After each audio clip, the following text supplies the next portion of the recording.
All of his co-workers were gone. What could it mean? Stanley decided to go to the meeting room. Perhaps he had simply missed a memo.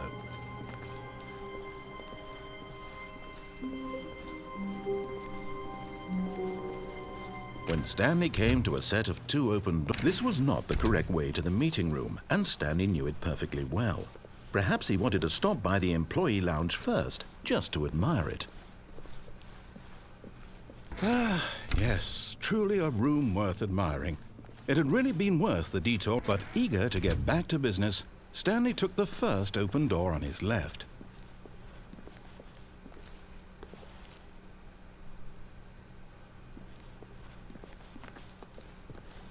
Stanley was so bad at following directions, it's incredible he wasn't fired years ago.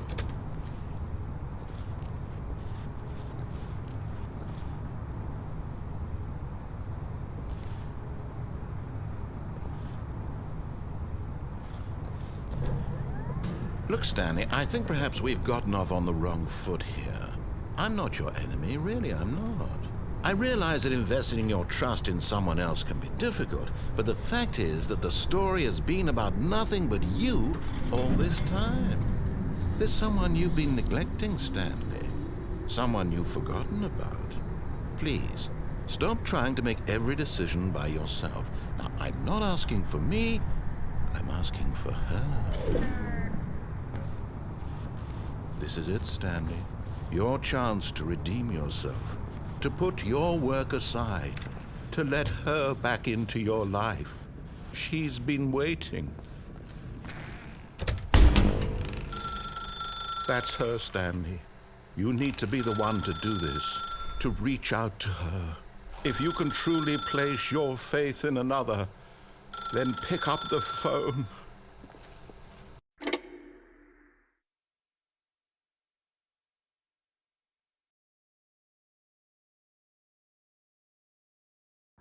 Is that you? Hold on, sweetie. Sorry to keep you waiting. I'm just pulling the bread out of the oven. All right. Okay, there we go. All right, now, I want you to come in and tell me all about your day. Gotcha. Oh, come on. Did you actually think you had a loving wife who'd want to commit their life to you? I'm trying to make a point here, Stanley. I'm trying to get you to see something. Come inside. Let me show you what's really going on here.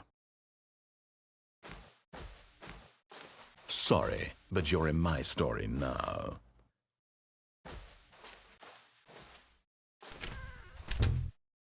This is a very sad story about the death of a man named Stanley.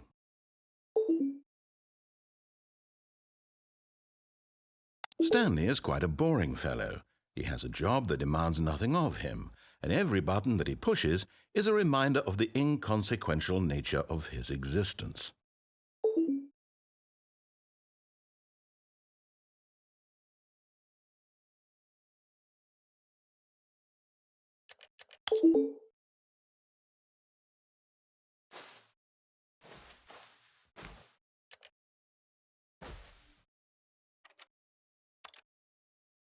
Look at him there, pushing buttons, doing exactly what he's told to do. Now he's pushing a button. Now he's eating lunch. Now he's going home. Now he's coming back to work. One might even feel sorry for him, except that he's chosen this life. But in his mind, he can go on fantastic adventures. From behind his desk, Stanley dreamed of wild expeditions into the unknown, fantastic discoveries of new lands. It was wonderful, and each day that he returned to work was a reminder that none of it would ever happen to him. And so he began to fantasize about his own job. First, he imagined that one day while at work, he stepped up from his desk to realize that all of his co-workers, his boss, everyone in the building had suddenly vanished off the face of the earth. The thought excited him terribly. So he went further. He imagined that he came to 2 open doors and that he could go through either. At last, choice. It barely even mattered what lay behind each door. The mere thought that his decisions would mean something was almost too wonderful to behold. As he wandered through this fantasy world, he began to fill it with many possible paths and destinations. Down one path lay an enormous round room with monitors and mind controls. And down another was a yellow line that weaved in many directions. And down another was a game with a baby. And he called it the Stanley Parable.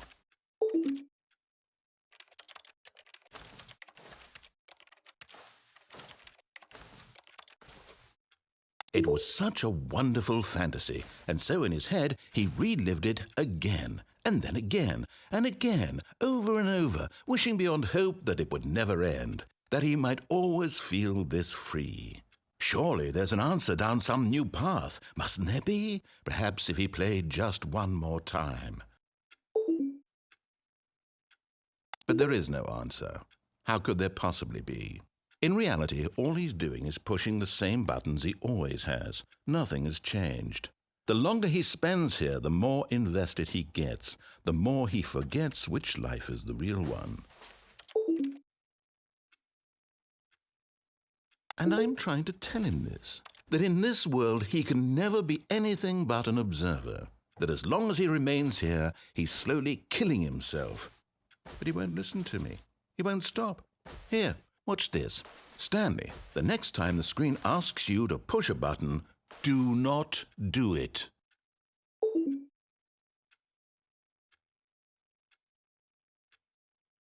You see?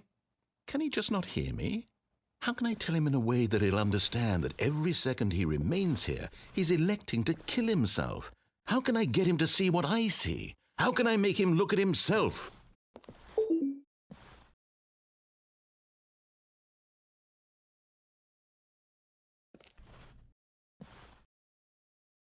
I suppose I can't, not in the way I want him to. But I don't make the rules. I simply play to my intended purpose, the same as Stanley. We're not so different, I suppose. I'll try once more to convey all this to him. I'm compelled to. I must. Perhaps, well, maybe this time he'll see. Maybe this time. And I tried again, and Stanley pushed a button. And I tried again, and Stanley pushed a button. And I tried